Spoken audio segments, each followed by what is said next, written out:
CNN is unable to verify independently the exact number of people fleeing Hodeidah, but hundreds of vehicles were seen lining up early Saturday as they headed to the northern part of the city, said local activist Nawfal al-Nayar and a local council official who does not want to be named for security reasons.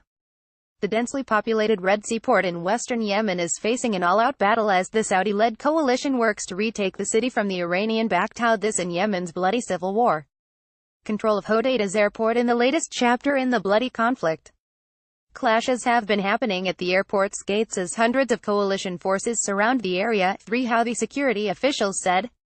The Saudi Center of International Communication posted on its official Twitter account that the Saudi-led coalition enters Hodeidah airport, but the Houthis claim the airport remains in their control, according to the 3 Houthi security officials in the area.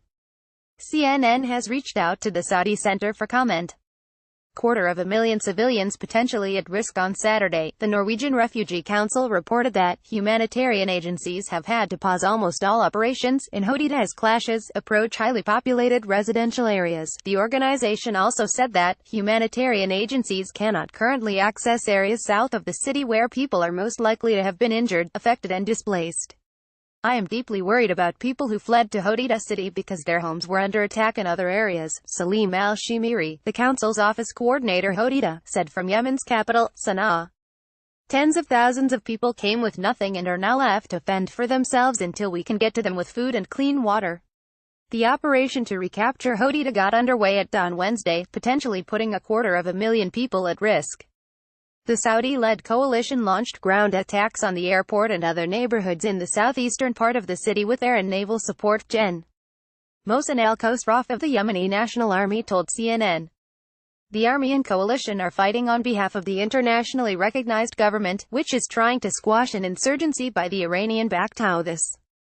Since March 2015, Saudi Arabia has been leading the coalition of Gulf states against the Houthi rebels in northern Yemen.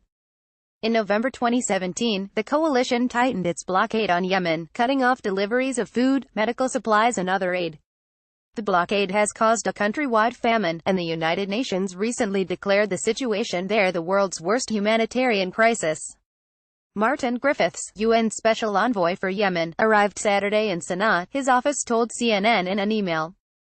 Griffiths is in contact with all parties to avoid further escalation and spare Hodeidah a military confrontation, the office said. Journalist Hakeem Al-Masmari and CNN's Ewan McCurdy, Tamara Kiblawi, Bijan Hosseini and Joe Sterling contributed to this report.